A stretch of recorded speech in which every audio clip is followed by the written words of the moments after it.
Pessoal, eu precisei atender uma pessoa aqui, tive que parar um pouco a aula, mas voltando de onde nós paramos naquela primeira parte. É preciso que vocês entendam que a alergia, que é caracterizada pela aquela placa, né, vermelha, aquela pápula vermelha, aquele ponto inchado e que coça bastante, o que está fazendo aquela região inchar e coçar muito? Histamina. O que a histamina está fazendo ali? Está se ligando no receptor H1 no nervo, provocando coceira, prurido, e está se ligando no receptor H1 do vaso, provocando vasodilatação, gerando edema e eczema. Lembrando que isso aqui não vai ser problema se for num local, se for localizada na superfície do corpo, por exemplo, na pele. Ela só vai ser problema, essa vasodilatação, se ela se generalizar, porque daí a pressão vai cair, a pressão arterial, o indivíduo vai ter choque anafilático, parada cardíaca. E o edema só vai ser problema se for na glote, porque daí ele fecha a entrada do ar na traqueia e eu tenho uma parada respiratória, que também pode ser fatal. Então, gente, uma simples reação alérgica pode sim ser fatal, por isso ela precisa ser tratada, especialmente quando ela está sendo generalizada. Se, gente, é a histamina que está provocando a coceira, o edema e o eczema, o inchaço e a vermelhidão, é ela que precisa ser inibida. Lembrando que esse tecido está liberando histamina e iniciando um processo inflamatório, que ele não deveria estar iniciando. Ele está iniciando esse processo inflamatório porque o mastócito dele desgranulou de forma exagerada, né? Ele deu uma resposta exagerada a um alérgeno, que não era uma substância potencialmente nociva, não era uma substância que iria provocar necessariamente dano ao tecido, mas ainda assim o mastócito acaba reagindo contra ele, desgranula e inicia um processo inflamatório agudo, mediado nesse primeiro momento, especialmente pela histamina, tá certo? Vou mostrar para vocês um slide que eu preparei aqui, mostrando para vocês uma micrografia de um mastócito. Olha que interessante, ele tem um grande núcleo. Tá vendo todos esses pontos escuros? É por isso que os mastócitos são chamados de granulócitos, porque eles são cheios de grânulos dentro deles, ó. E esses grânulos aqui estão cheios de tudo isso que ele libera: citocinas, tem prostaglandinas, tramboxanos, leucotrienos, que são eicosanoides, porque ele também ativa a cascata do ácido araquidônico quando ele é estimulado. E tem mediadores já formados, né? Histamina, heparina, proteases, desculpa, quemotactantes. Todos esses mediadores, especialmente a histamina foi produzida dentro do mastócito nesse mesmo modelo que eu mostrei para vocês. É a histidina sendo descarboxilada em histamina. E a histamina tem 4 receptores no corpo. O que importa para nós no processo alérgico é a ligação da histamina no receptor H1. Só mostrando para vocês aqui, ó, o alérgeno é chamado de antígeno também. Então, o alérgeno se liga aqui, ó, no receptor do mastócito, que é a imunoglobulina E. E quando ele se liga, o mastócito desgranula. Nessa desgranulação, ele libera histamina, que já está aqui, ó, guardada dentro desses grânulos no mastócito. Gente, isso daqui, ó, é a consequência da liberação do mastócito, liberando histamina e histamina se ligando no receptor H1. Onde aqui no braço dessa pessoa? Ele está se ligando nos vasos sanguíneos desse braço. E com isso, os vasos nessa região se dilataram. E aumentou a perfusão, né? Aumentou a saída de líquido de dentro do vaso. E o vaso está dilatado. Com isso, a região fica vermelha e vai ficando inchada, edemaciada, formando essas pápulas. Aqui uma pápula, aqui outra, aqui outra, aqui outra. Com o tempo, essas pápulas, à medida que elas vão crescendo, elas se juntam, formando uma grande placa vermelha. E essa placa coça muito. Coça por quê? Porque a histamina está irritando os nervos, né? As terminações nervosas que tem aqui nessa região. Esse processo pode ficar localizado aqui nessa região, ou dependendo da quantidade de alérgenos que penetrou na pele, ele pode ir sendo espalhado pela corrente sanguínea, levando à desgranulação dos mastócitos em cadeia. Então, eles vão desgranulando ao longo do braço, chega no ombro, vai para a barriga, ou seja, é um processo que está se generalizando. Eu tenho que ter medo desse processo? Tenho. porque ele vai provocar, à medida que histamina for sendo liberada no meu corpo todo, lembrem, né? À medida que histamina vai sendo liberada no corpo todo, ela vai vasodilatando. Com isso, minha pressão vai caindo. Logo, eu posso entrar em choque anafilático. E lembrando que eu também não quero que essa liberação de histamina aconteça de maneira nenhuma na minha glote, porque ela vai gerar um edema na glote e uma parada respiratória, tá certo? Então, gente, isso aqui é uma placa típica de uma urticária, uma alergia cutânea, né? Um processo alérgico dermatológico, que pode se complicar se ele se generalizar. Do contrário, se ele ficar restrito aqui à pele, muitas vezes vai bastar o uso de um antialérgico tópico. Lembrando, se é antialérgico, é antihistamínico, é a histamina que está provocando o processo alérgico. Outras duas patologias que são processos alérgicos localizados são a rinite, as câmaras nasais, os mastócitos desgranulam, ocorre vasodilatação, aumento do edema e aí as fossas nasais se enchem de secreção, porque os vasos estão dilatados, então o líquido começa a sair dos vasos, as secreções no nariz aumentam, logo as fossas nasais ficam completamente bloqueadas pela secreção. Esse quadro é uma rinite. Essa rinite pode ser provocada inclusive por vírus ou partículas virais, pedaços de vírus que entrem em contato aqui com os mastócitos no nariz ou outros alérgenos, né? Inclusive pólen, alérgenos presentes na poeira, como os ácaros, tudo isso pode desencadear uma resposta inflamatória aguda mediada por histamina liberada dos mastócitos aqui no nariz. E histamina que se liga no H1 do vaso, então promove vasodilatação. Então fica tudo inchado e cheio de secreção. Aqui, gente, está a fossa nasal, só que a fossa nasal ela é ligada com 4 câmaras, 2 na região da nossa testa, aqui acima dos olhos, e 2 abaixo dos olhos. Essas câmaras são chamadas de seios da face. Então tem os seios frontais e tem os seios maxilares.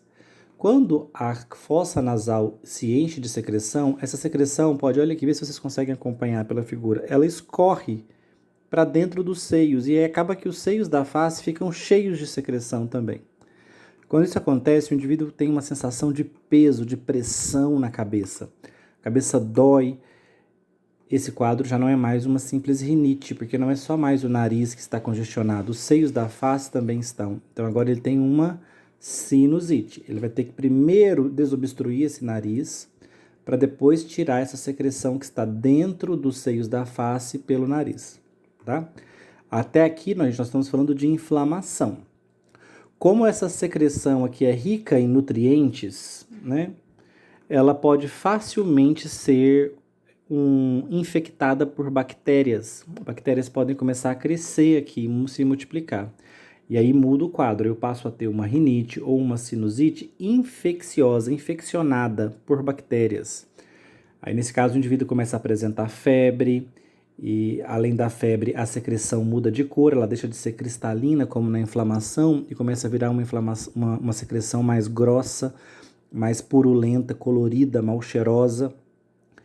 E a presença de febre é característico de um processo de rinite ou de sinusite que infeccionou. Aí quando infecciona, gente, não basta mais tratar com antialérgico, claro. Se tem presença de micro-organismo, eu vou precisar entrar também com antibiótico, que nem sempre é necessário, viu? Tem muita gente que está só com a mucosa nasal inflamada, apenas inflamação nos seios da face, não há micro-organismo, não há febre, não há secreção purulenta, mal cheirosa, e ele está lá tomando antibiótico, desnecessariamente, tá? Nesses quadros onde a infecção não ocorreu, ele deveria tomar um antialérgico, no máximo um anti-inflamatório, para ajudá-lo a desfazer esse processo inflamatório aqui nas vias aéreas superiores, né? Nas fossas nasais, nos seios da face. Dito isso, gente, né? Falei, a grande conclusão é, quem é que está provocando o processo alérgico? Histamina. Histamina irritando o nervo, histamina vasodilatando os vasos. Então, essa histamina precisa ser inibida no alérgico. E aí, o que eu tenho que fazer para inibir a histamina, gente? eu poderia inibir a sua liberação. Mas o que eu faço, de fato, é inibir a ligação da histamina no receptor H1. Mesmo que ela seja liberada pelo mastócito, porque quando o indivíduo vem tratar uma alergia com você, é porque o mastócito já desgranulou.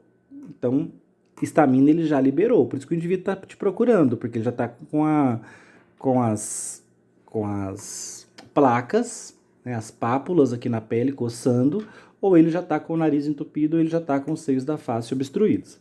Então ele já teve a desgranulação dos mastócitos, a histamina já foi liberada. O que eu posso fazer agora por esse indivíduo? Não deixar a histamina agir, não deixar ela vasodilatar, não deixar ela irritar o nervo. Se eu bloquear as ligações da histamina no receptor H1, eu vou estar inibindo os efeitos alergênicos dela. Tem fármacos que fazem isso? Tem. Os antialérgicos. Quem são os antialérgicos de fato? Eles são antagonistas da histamina no receptor H1, no vaso e no nervo. O que eu estou dizendo? Eles não deixam a histamina se ligar no receptor H1 no nervo, evitando que o nervo se irrite, que tenha coceira. E ele não deixa a histamina se ligar no receptor H1 do vaso, evitando o inchaço e a vermelhidão. Ou seja, um antihistamínico, quando ele bloqueia as ações da histamina no receptor H1 do nervo e do vaso, ele acaba com os sinais e com os sintomas do processo alérgico. Os antialérgicos são divididos em 2 gerações de fármacos muito populares. Eu listei alguns aqui para vocês, ó. Deixa eu tentar ampliá-los. Ó, ciproheptadina, difenidramina, dimenhidrinato, hidroxizina, meclizina, prometazina, bromfeniramina, dexclorfeniramina. E ainda existe a segunda geração de antialérgicos, representados pela loratadina, desloratadina, cetirizina e fexofenadina. Opa, se eu tenho 2 gerações é porque eu tenho fármacos diferentes, ok? Então vamos entender o que são essas 2 gerações de antialérgicos. A primeira geração, gente, ela tem uma particularidade em relação à segunda. Vamos entender isso agora. Olha, vocês notaram que eu coloquei que a histamina também tem efeitos onde? No todo-poderoso sistema nervoso central. Então a histamina, ela é uma molécula que o corpo produz, ela é capaz de atravessar a barreira hematoencefálica e chegar no cérebro. E o próprio cérebro produz histamina nos seus mastócitos, né? Pode produzir histamina dentro dos neurônios. Eu tenho neurônios estaminérgicos, neurônios que produzem histamina. Então, histamina é uma molécula presente no sistema nervoso central. E hoje nós sabemos que essa histamina atua como um neurotransmissor. A histamina tem algumas funções aqui no sistema nervoso central.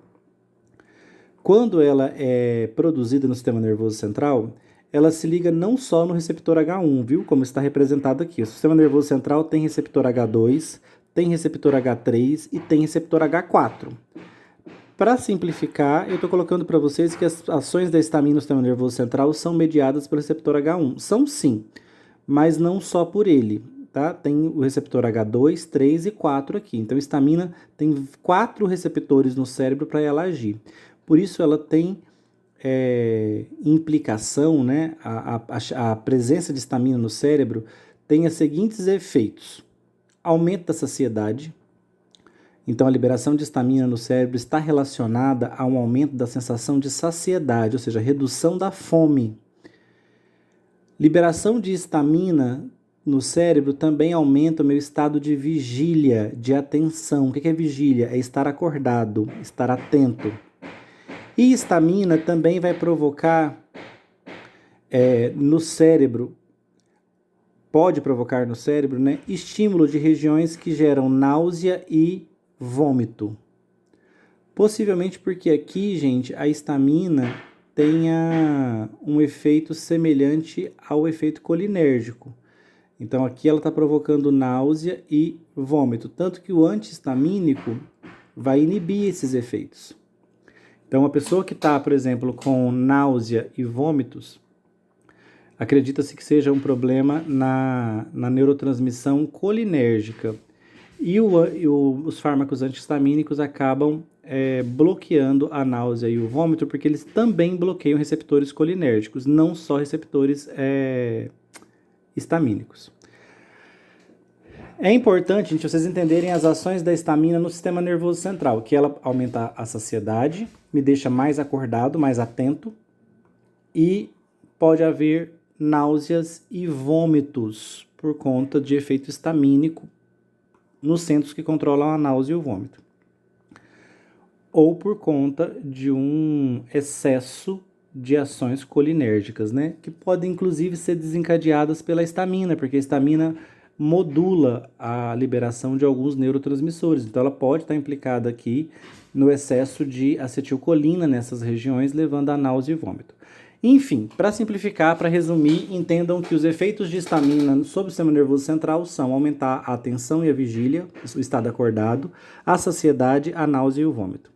Por isso, gente, quando eu tomo um antihistamínico e ele atravessa a barreira hematoencefálica e consegue chegar no tecido nervoso, o que esse antihistamínico vai fazer? Se a histamina estava provocando saciedade, ele vai inibir as ações dela nessa região. Então, ao invés dela provocar saciedade, o antihistamínico vai provocar fome. Por isso, esse antihistamínico que eu marquei aqui, a ciproheptadina, ela nem é indicada como antialérgico. A principal indicação da ciproheptadina é estimular o apetite. Por quê? Porque ela é um antagonista da histamina do receptor H1 no cérebro. Então a histamina provocava saciedade, diminuía a fome. A ciproheptadina é antagonista da histamina, então ela gera fome.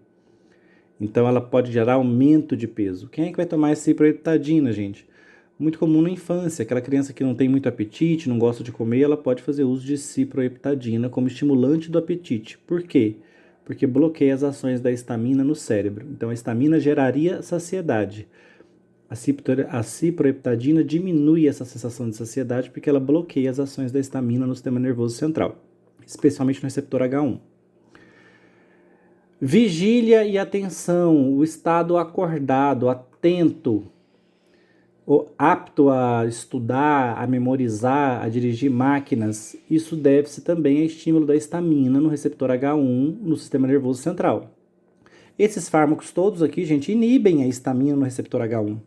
Então, é um efeito adverso clássico dos antihistamínicos de primeira geração, é porque eles chegam ao sistema nervoso central, eles atravessam a barreira hematoencefálica, eles são lipossolúveis. Quando eles chegam aqui, eles ligam no H1 e aí diminui a vigília e diminui a atenção, porque o efeito deles é oposto ao da histamina. Ao diminuir a vigília, ao diminuir a atenção, esse indivíduo começa a sentir sono, sonolento e desatento. Por isso que esses fármacos são até perigosos para quem opera máquinas, são indesejáveis para quem está estudando, concentrado ou trabalhando, precisando se concentrar. Por quê? Porque eles vão diminuir o nível de atenção, diminuir a memorização, diminuir o estado acordado, vão gerar sonolência. Aqui tem uns mais que geram sonolência de forma mais potente que outros. Quem gera sonolência aqui de forma muito potente? A difenidramina e o sal dela, o dimenidrinato, e também a prometazina. Eles todos geram bastante sonolência. O dimenidrinato, inclusive, que no mercado vocês conhecem ele como um fármaco muito famoso, o Dramin. Ele é inclusive usado muitas vezes não pelo seu efeito farmacológico, mas as pessoas usam dimenidrinato buscando o efeito adverso, buscando a sonolência, porque ele é um potente indutor de sonolência. Várias pessoas, gente, fazem uso de antialérgicos de primeira geração para gerar sonolência, o que é algo não recomendado, né? A sonolência nesses medicamentos é reação adversa e não efeito farmacológico. O efeito farmacológico deles é aqui, periférico. É bloquear a histamina no H1 do nervo e no H1 do vaso. Bloquear a histamina no cérebro é efeito adverso. Só que esse efeito adverso, gente, aqui fica relativizado. Como assim adverso? Aumentar o apetite é adverso para alguém que está querendo perder peso. Mas aumentar o apetite para alguém que está querendo ganhar peso não é adverso, é farmacológico. Sonolência. Sonolência é adverso para quem está trabalhando, dirigindo, operando máquinas. Agora, sonolência para quem está fazendo uma viagem longa de ônibus, de avião, para quem está em casa num domingo chuvoso, essa sonolência pode ser desejada. Por isso que muitas vezes esses fármacos são usados para gerar a sua reação adversa, que é sonolência e desatenção, né? Nesses momentos em que a pessoa não precisa estar atenta e não quer, principalmente, estar em vigília, né? No momentos que a pessoa quer dormir. A prometazina, gente, ela é tão poderosamente indutora do sono que ela chega a ser usada para efeito anestésico. Então, ela é adjuvante em alguns processos anestésicos, porque ela ajuda a deprimir o sistema nervoso central, ela ajuda a gerar a hipnose, né? A fazer o paciente dormir e reduz a sensibilidade dele à dor. Então, a prometazina tem até um efeito anestésico, analgésico potente também. Ela é usada como adjuvante, como auxiliar em anestesias. As demais, a dexclorfeniramina, a hidroxizina, a meclizina, são todos, a própria prometazina, são potentes antialérgicos e muito populares. Hidroxizina, meclizina, a prometazina é um fármaco muito conhecido, né? O Fenergan era o medicamento original, que antes da quebra da patente, hoje existem várias empresas trabalhando essa molécula, prometazina. A dexclorfeniramina é o Polaramine, outro fármaco muito popular no Brasil, que hoje também conta com diversos genéricos e similares aqui no nosso mercado. Tá ok, gente? Esses fármacos de primeira geração, eles têm, essa é a parte mais importante da aula, você tem que saber que eles têm efeito antialérgico porque bloqueiam histamina no nervo periférico e bloqueiam histamina no vaso. Então, eles revertem a coceira e revertem a vasodilatação, o edema e o eczema. Só que eles também são lipossolúveis, ou seja, eles atravessam a barreira hematoencefálica e chegam no tecido nervoso central. Aqui, eles inibem as ações da histamina. Se a histamina gerava saciedade, eles vão gerar fome. Se ela gerava vigília e atenção, eles vão gerar sonolência e desatenção. Se ela provocava náusea e vômito, eles vão gerar efeito antivômito. Como é que se chama um efeito antivômito? Antiemético, porque um sinônimo de vômito é êmese. Então, eles são antieméticos, porque se a histamina estava estimulando náusea e vômitos, eles vão estar inibindo. Tá? Aqui é um pouquinho mais complexo, porque aqui a gente acredita que esses fármacos não se liguem no receptor H1. A gente acredita que para inibir o vômito, eles se liguem no receptor colinérgico, receptores muscarínicos. Então aí entra um outro neurotransmissor, um outro tipo de bloqueio. Não quero que vocês se prendam a isso. Eu quero que vocês entendam que esses fármacos têm também propriedades para inibir o vômito. Inclusive, essa é a indicação principal em bula do dimenidrinato. Ele é um antialérgico, antagonista H1, como qualquer um desses outros. Só que no cérebro, ele tem uma potente ação nas regiões que controlam a náusea, o vômito, a vertigem. Por uma mecânica que a gente não entende muito bem, aqui nessas regiões, ele tem um efeito semelhante a um efeito anticolinérgico. Então, aqui ele inibe as sensações de náusea, vômito, vertigem. Então, essa é a grande indicação do dimenidrinato. Eu separei até aqui as duas bulas para mostrar para vocês que, olha o Dramin, o dimenidrinato, né? Tá aqui, ó, composição do Dramin, dimenidrinato. O dimenidrinato, ele está indicado para profilaxia e tratamento de náuseas e vômitos em geral, tonturas e também para o tratamento de transtornos da função vestibular e ou vertiginosos. O que é isso? São as famosas labirintites, aquelas tonturas muito intensas. Né? Ele está indicado aqui para náusea provocada pelo movimento e também tem indicação para os vômitos durante a gestação. Tá? Ele não é um medicamento completamente seguro, tá? Ele não é da classe dos mais seguros antieméticos, mas ele tem indicação, né? Depois de ser largamente usado na clínica durante a gestação, ele hoje é permitido, né, que as gestantes o usem, mas o risco não é zero, viu? Não é um fármaco totalmente seguro para as gestantes, está longe disso. Mas é um fármaco que, por conta da tradição, do uso clínico, ele acabou sendo liberado. Ok? Para a gente concluir, o que eu quero que vocês entendam? Esse fato dos antialérgicos chegarem no tecido nervoso central, vocês podem pensar que é uma coisa boa, né? Falar, eu adoro tomar um dexclorfeniramina quando eu estou resfriado, porque daí eu tomo, ela descongestiona meu nariz e eu ainda dou uma dormida. Outros podem dizer, nossa, eu adoro também, porque eu posso tomar eles e aumenta a minha sensação de fome, diminui a saciedade. Eu tô querendo ganhar peso, tô querendo ganhar corpo. Para essas pessoas, sim, gente. Para quem quer inibir a náusea por movimento, né, uma náusea de gestação, para essas pessoas, sim, esses fármacos podem ser interessantes. Mas para quem trabalha, para quem dirige e está com uma reação alérgica, é interessante tomar um medicamento desse? Não, porque ele vai ficar sonolento no trabalho, ele vai ficar desatento na direção. Para quem está lutando contra o peso, que é a grande maioria da população, esses fármacos aumentam a fome, também não são desejáveis. Então, e esses fármacos têm efeitos antieméticos, e a menos que você seja uma pessoa que enjoa, né, com movimento, ou esteja uma gestante com náusea gestacional, aí para você vai ser interessante esses fármacos chegarem no sistema nervoso central. Mas para as outras pessoas, não.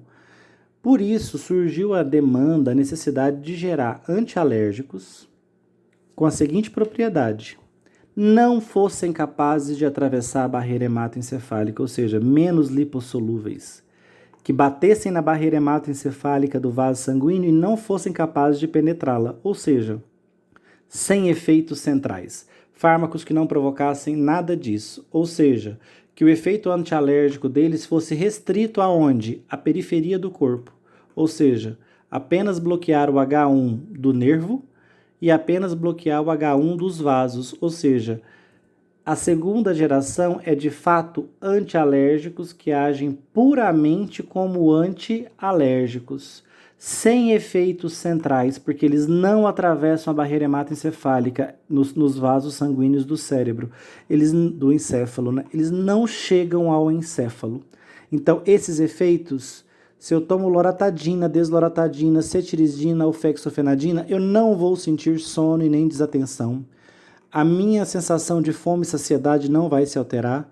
Eu não vou diminuir náusea, vômito e vertigem. Por quê? Porque simplesmente esses fármacos não chegam ao sistema nervoso central. O efeito deles é restrito à periferia. Portanto, eles são antialérgicos típicos, sem as ações centrais que eu vejo na primeira geração. Então, na primeira geração eu tenho ações centrais, na segunda geração, não. Aí vem a grande questão, qual que eu vou usar? Ambos, gente, têm um perfil de segurança significativo, significativamente bom, são fármacos relativamente seguros. Superdosagem desses de primeira geração, como eles têm efeito central, pode provocar até coma, então são perigosos, mas qualquer fármaco, né, gente, em superdosagem apresenta risco elevado. Então a primeira geração, como chega no cérebro, e ela é depressora, né? Ela gera sono. O que ela pode fazer? Ela pode gerar uma depressão exagerada do sistema nervoso central, levando inclusive ao coma. Já a segunda geração é ainda mais segura, porque como ela não chega no sistema nervoso central, ela não vai ter esses efeitos tóxicos sobre o sistema nervoso central, mesmo em dosagens um pouco mais altas. Tá certo? Claro, não significa que são medicamentos que podem ser tomados à revelia, né? Que não tem que ter preocupação com a dose. Obviamente que também tem efeitos tóxicos em superdosagem. Mas na dosagem terapêutica, que é a dosagem usual, são fármacos bastante seguros e bastante potentes. Ok? Grande diferença entre a primeira e a segunda geração, então, gente, é o acesso ao sistema nervoso central. A primeira geração gera sono, desatenção, fome e efeito antináusea, antiemético ou antivertigem. porque tem efeitos opostos aos da histamina no cérebro. A segunda geração não chega. Ela é exclusivamente antialérgica. Ela só bloqueia histamina no nervo e no vaso. Vou mostrar para vocês aqui, até na apostila de vocês tem.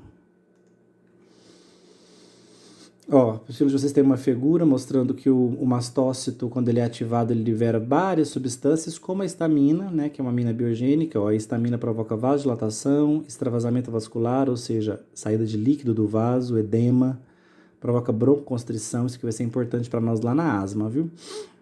Que é a nossa próxima aula. Ó, gosto muito dessa tabela que está na apostila de vocês, na página 62. Ela mostra os antihistamínicos, ou seja, antialérgicos de primeira geração, que bloqueiam H1 no nervo, no vaso e no sistema nervoso central. Então, por conta disso, ó, olha os comentários aqui, eles provocam sedação. Diferentes níveis de sedação. Uns vão provocar uma sedação mais intensa e outros uma sedação mais leve. Quem são os mais poderosos sedativos aqui? A prometazina, que eu disse que inclusive é usada como adjuvante em anestesia, também é antiemética, e o dimenhidrinato, que é um sal da difenidramina, que também tem potente ação sedativa e antiemética, né? Atividade especialmente contra a cinetose, contra o enjoo provocado pelo movimento. Mas também pode ser usado em outros tipos de enjoo, como no enjoo gestacional. Embora, né, como eu disse, não há evidência de segurança plena para as gestantes, tá? O uso de dimenhidrinato é controverso na gestação, mas está indicado. Hidroxizina, sedação intensa, também provoca. Os demais provocam sedação leve. Ciproheptadina, lembra? Ciproheptadina de primeira geração, só que ela tem uma indicação principal dela no mercado, é estimular o apetite, né? Assim como a indicação principal do dimenhidrinato é antiemética, antivômito. Então, esses dois, eles não têm como indicação principal ser antialérgicos. A do dimenhidrinato é antiêmese e a da ciproheptadina é estimulante do apetite. Todos os demais têm indicação principal como antialérgicos. A prometazina, a clorfeniramina ou dexclorfeniramina, que é o nosso polaramine, bromfeniramina, a meclizina, a ciclizina, hidroxizina, a difenidramina, todos esses são antialérgicos. As estaminas de segunda geração, ó, nós temos a fexofenadina, potente, a loratadina e a desloratadina e a cetirizina, tá? Desloratadina e loratadina têm uma ação mais longa, né? Elas podem ser usadas na dose de 5 mg, no caso da desloratadina, e a loratadina 10 mg dia. Esses são os fármacos, gente, antialérgicos